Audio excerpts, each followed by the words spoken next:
This is the infinite pitch spectrum. And yes, I know that it's just a bit of string, but give me some rope and I'll explain everything. Because a small tweak to how we organize sound along this string can have a profound impact on the music we're able to write with it. My name is Levi, and this is Double Mode Theory.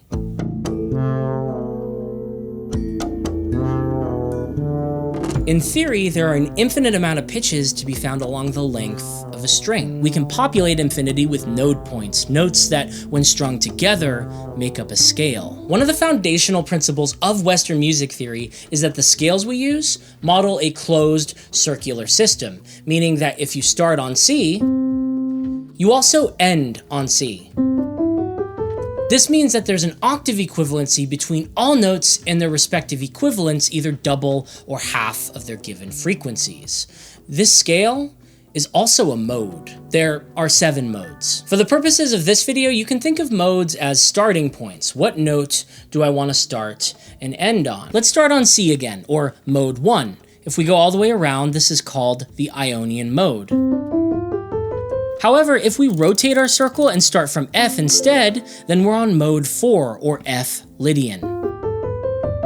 Scales are a series of notes. Modes, in a narrow sense, is where you start from that scale, or at least where the sense of tonal gravity is the strongest. Both are a closed, single circular system, but what if it wasn't just a single circle?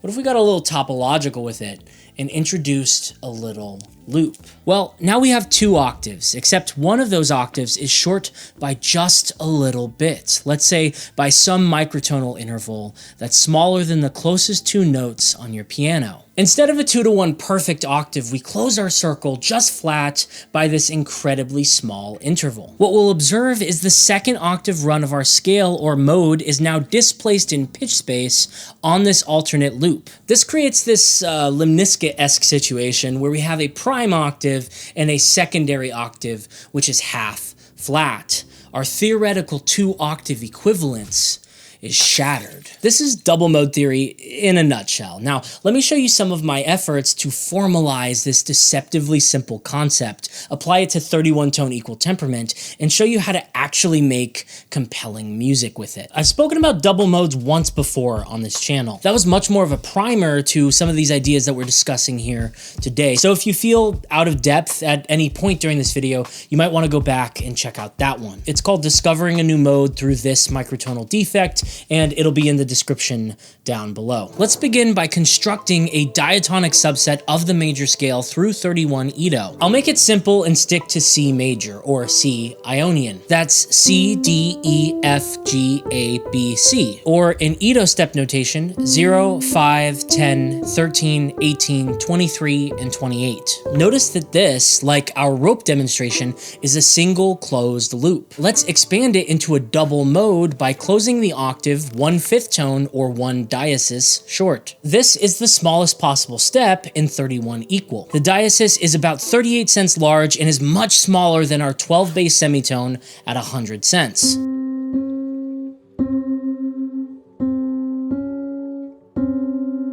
If we continue this same Ionian structure, starting from our falling diesis, instead of our perfect octave, we'll get C half flat, D half flat, E half flat, F half flat, G half flat, A half flat, B half flat, and C.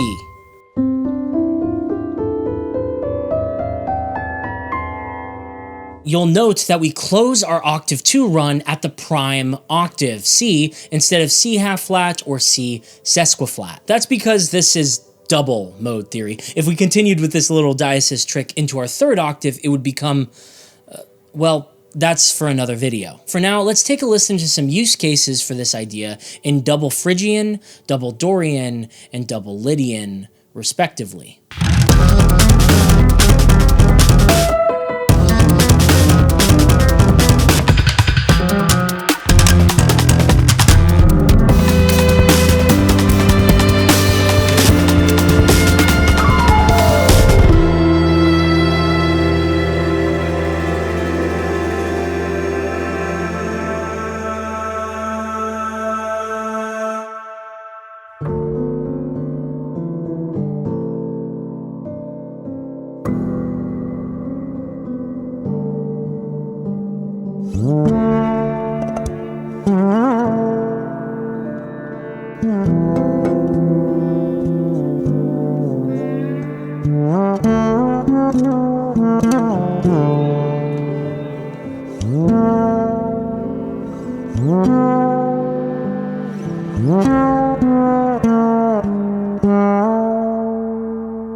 I'd like to take a second and highlight this really beautiful shimmering quality that appears when we lean into the sound of double modes. This sparkly vibe comes from the diesis interval that displaces these two octaves. Since the diesis is so small, you'll likely perceive its function within a double modal framework as being an effect rather than a specific note pairing, but that's what I love about it. When we octave reduce our secondary run of Ionian, for example, into the range of our prime octave, this effect intensifies. This quality is known as shimmer. And we can leverage this shimmer quality by building it directly into our chord structures. The diesis, consequently, can act as either foundation or decoration, depending on how we treat it. Take our root position major chord, C major, or 0, 10, 18 in EDO step notation. When we extend Ionian into double Ionian, another option peeks out to us as we sit on this chord, the neutral third. By invoking this reduced secondary diesis, which rests just half flat of our major third, we can transform this C major triad into a C neutral triad.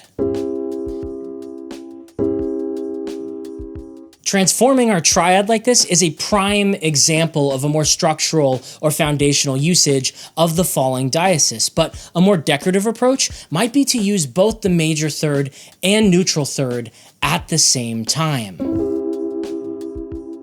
This is called a shimmer chord. And depending on the context, this chord may be seen as either a C shimmer major or a C shimmer neutral. Alternatively, you can use the shorthand shimmer maj and shimmer nu, or shim maj and shim nu, whatever floats your boat. Of course, we can also have shimmer min chords and shimmer sin chords as well, or shimmer minor and shimmer subminor, respectively. A shimmer chord is also not bound to the additive alteration of the third degree specifically. We can add shimmer to the top of the chord if we wanted, or to the bottom, or to both and space them out across octaves.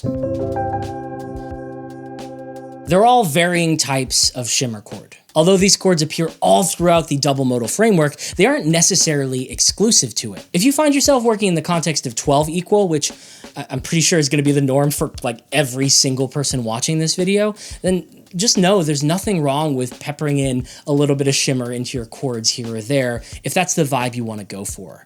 It's all about the sound. If something sounds cool, just use it and worry about the theory later.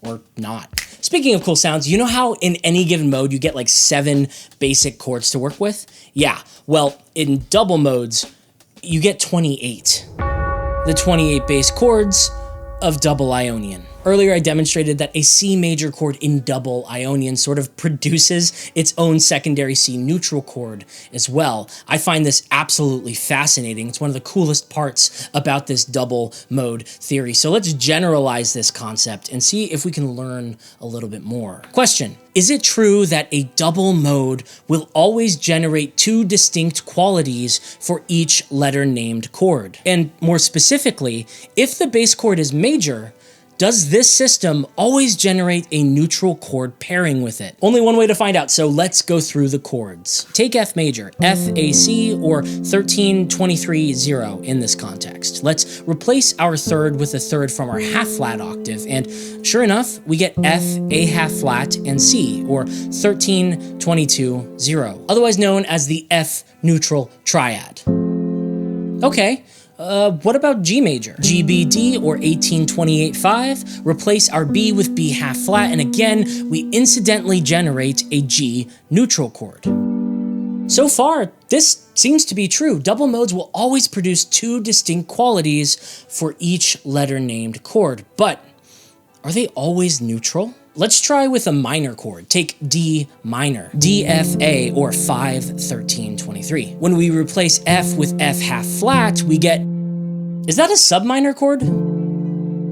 Yes, indeed it is, revealing something that's actually pretty neat. These are the different kinds of thirds that define each chord quality. For example, C major is 0, 10, 18, C neutral is 0, 9, 18, C minor is 0, 8, 18, and so on and so forth. If starting from our prime octave, a double mode will always give you the option to alter your third flat 1 diesis away from your starting point, meaning all bass major chords will generate a neutral version of that chord, and all minor chords will generate a sub-minor version of that chord. Bearing that in mind, we can fill out our chord chart to include each chord and their double chord pairings. Now, what about good old B diminished? Well, that's a fun one. We can spell out the chord as BDF, or in this context, 28, 5, 13. If we take our minor third here and flatten it, we get a sub-minor third interval, and the chord then becomes B sub-minor flat 5. Now we have 14 chords.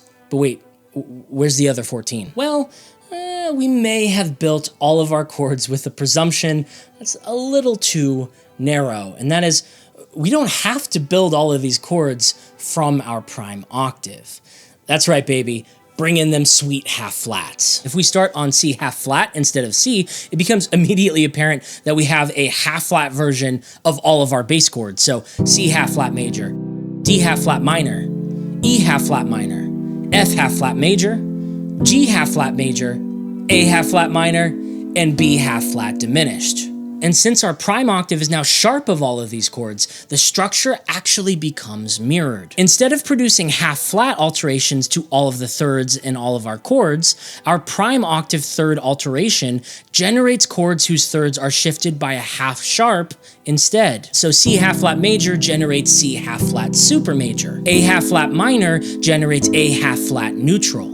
And B half flat diminished generates B half flat neutral diminished. If you build your triads from the flat octave, major generates super major and minor generates neutral. If you build triads from the prime octave, the exact opposite happens. Major generates neutral and minor generates sub-minor. This gives us all of our bass chords within a double modal framework. And of course, as you might imagine, there are many extensions that we've incidentally created as well. Don't even get me started on the sheer amount of sevenths that you incur when you go down this path of microtonal madness. But of course, we'll cover all of those in detail over on my Patreon. Wink, wink. But for now, let's take a moment and take a listen to all of the chords that we just created, as well as some extensions, and of course, a myriad of suspended variations as well.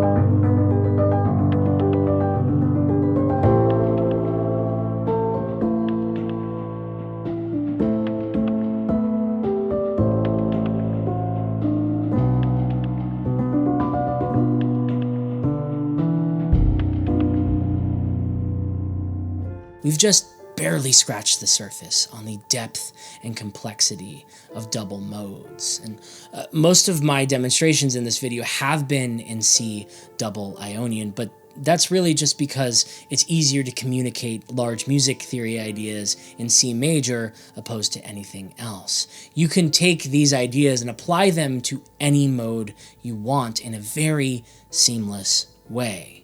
And what you'll find is a rich tapestry of unplucked sounds that frankly deserve to be plucked. Each mode accentuates their own unique qualities when you extend them out as double modes. Double Phrygian becomes a lot darker, a lot more brooding, while double Lydian becomes more hazy and whimsical and dreamlike. The diesis isn't large enough to break the immersion of a scale, nor does it affect a mode such that it starts to lose cohesion with its intended structure. Double Lydian, therefore, is an extension of Lydian rather than something completely new, because the structure that makes Lydian Lydian still remains, both perceptually in how our ears hear it and our brains decode it, and in the notes on the page. There's a couple different ways I like to think of double modes that I find quite helpful. 1, we had 7 individual notes. Now we have 14. This approach sees every single note as a viable pitch to build from in a structural sense. So we can build super major chords, sub-minor chords, neutral chords, all of the possible chords, and integrate them in a very foundational kind of way. For example, we'll start with an E sub-minor chord. We'll pivot off of our third to a G half-flat super major.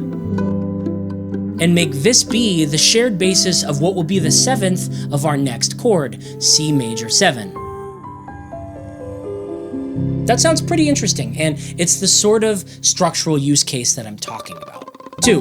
We had 7 notes. We still have 7 notes, although now we have something like a compositional chorus pedal that we can insert into our music at will. This approach understands the concept of shimmer and the shimmer chords a double mode provides as a formalized way to affect certain notes in a given musical context. We can use it like pepper to spice up our jazz harmonies, or think of it like a natural way to get a chorus effect without actually having to have a chorus pedal. Although I don't know what instrument you might need to reliably pull this off. This is kind of similar to an outsider's perspective on what's happening within gamelan tuning, admittedly in a very exaggerated way. Gamelan, for those not in the know, is the percussive ensemble music native to Indonesia. It has a very distinct sound that is in part due to a very unique tuning feature built into the instruments themselves. Instruments like the bongang and the gender are constructed in pairs and intentionally tuned slightly and consistently apart from each other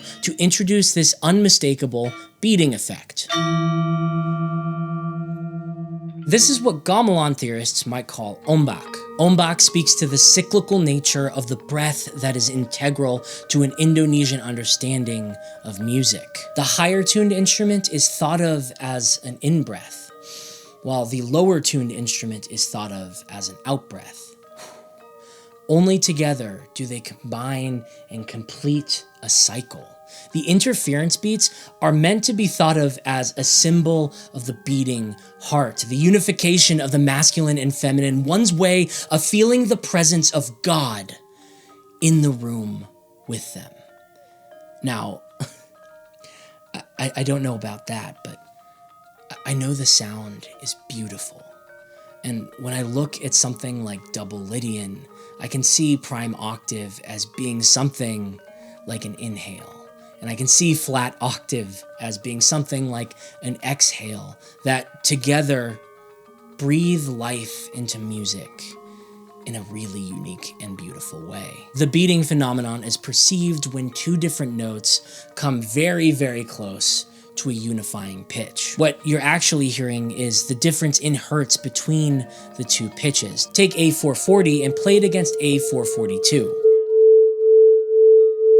What you hear is a beat rate at 2 times per second. In gamelan, this beating phenomenon is usually kept anywhere between 5 and 7 beats per second, depending on the ensemble and the master who tunes these instruments by hand.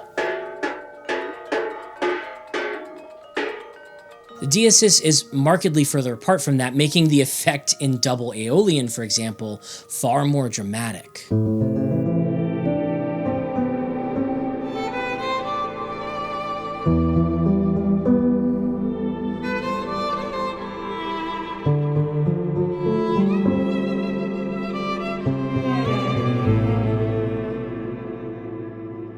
To a gamelan ear, this would probably be considered out of tune, but lucky for us, we're not going to be using it for traditional gamelan music. I want to play us out to something I've written that uses all of the concepts we've discussed today. If you enjoyed this video, share it with a friend, drop a comment down below, and consider joining our Microtonalist community over on Patreon.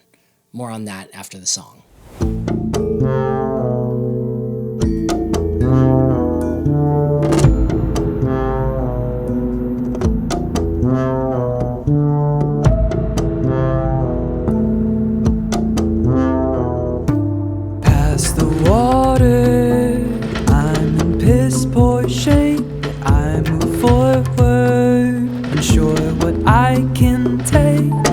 Sullen in a daze, the sun it beats down on your face.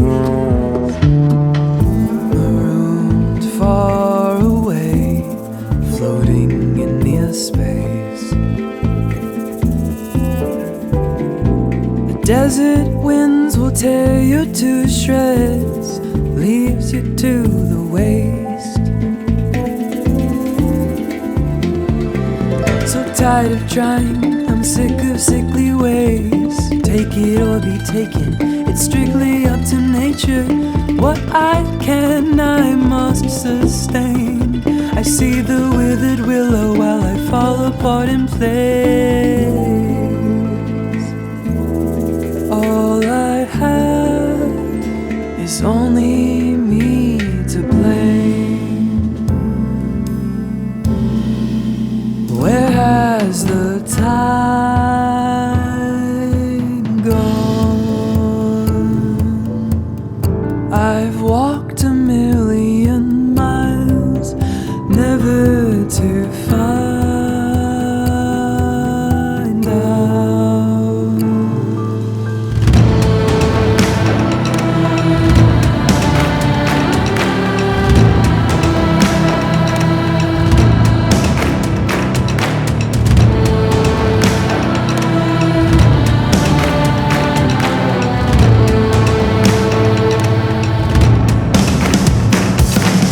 I reject the sentiment, sunken cost and counterfeit.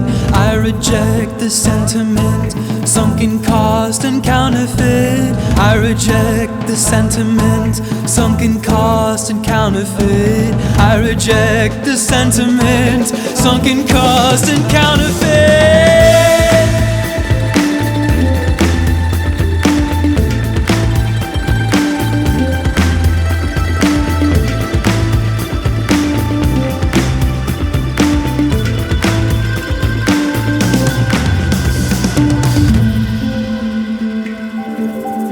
All I have is only me to blame. Where has the time gone? I've walked a million miles, never to find out.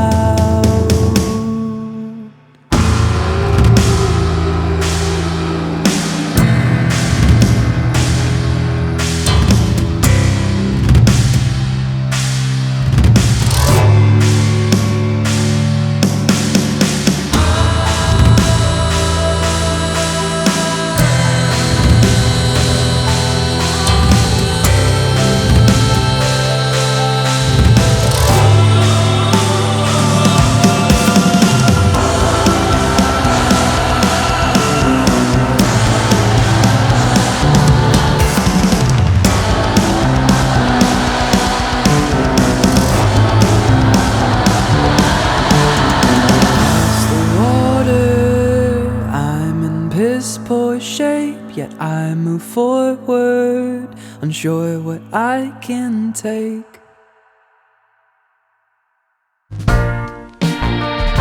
Huge thank you to all of my patrons over on Patreon. It's exclusively because of you that I'm even able to make these videos in the first place. The more patrons we have, the more videos I can make. It's really just that simple. Big shout out as well to Braylon Addison, who co-wrote this last track with me. It's not available for streaming just yet, but don't worry, I've heard your plea in the comment section. Braylon and I are currently cooking up music for release under our project Paper Architect. Hopefully we'll have something out sometime this year, maybe?